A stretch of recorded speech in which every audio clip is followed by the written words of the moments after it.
est des joueurs de jeux vidéo et des créateurs de jeux, donc on fait ce qu'on aime. Donc ça c'est la partie auto-publishing finalement. Alors là, pour le coup, on se fait plaisir.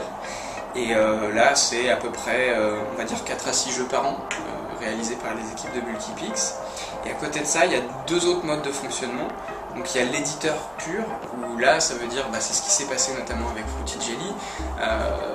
N'importe quelle typologie, un studio, une société, enfin, qu'importe, la taille, nous c'est la qualité qui nous importe, vient nous voir avec un jeu terminé.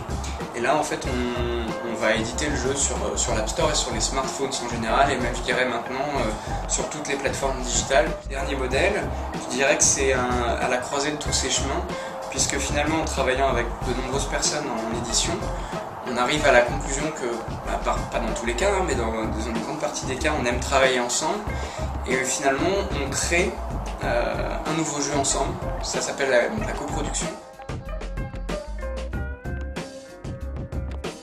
J'ai d'abord rencontré Amine qui m'a présenté le jeu, et c'est vrai qu'il l'a fait avec passion, et on voyait vraiment dans ses yeux que le jeu vidéo c'était un peu toute sa vie, donc je me suis dit qu'il fallait faire quelque chose pour travailler avec eux. On n'a pas besoin d'être dans une salle de meeting en particulier pour discuter. Donc on a les outils pour mettre les gens en confiance et pour progressivement, étape par étape, arriver à leur donner tous nos retours.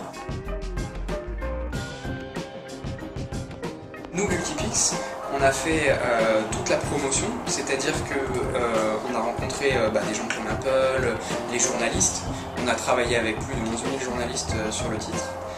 Donc c'est faire des communiqués de presse, c'est créer l'attente sur le jeu, c'est aussi le suivi, c'est-à-dire avec eux de regarder toutes les fonctionnalités qu'il faut ajouter au jeu pour lui donner les meilleurs espoirs.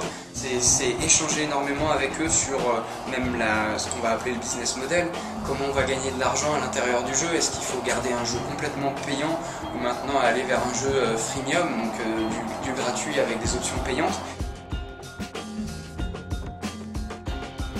Pas forcément aller vaille que vaille sur les styles que l'on voit énormément, toujours avoir l'objectif de l'excellence, c'est-à-dire que tant qu'on n'est pas satisfait soi-même de son jeu, en tout cas on ne le sort pas sur l'App Store. Il y a tout un tas de typologies de jeux sur lesquels on est en recherche, et notamment en fait toutes les mécaniques de freemium. Que ce soit tous les styles de jeux revisités, mais avec une économie derrière, puisque avant tout on fait des jeux vidéo, mais on les fait aussi pour en vivre, et de cette passion il faut créer quand même quelque chose qui est rentable, et sur cette typologie de jeu là on est hyper ouvert, et c'est quelque chose qu'on recherche activement pour l'année prochaine.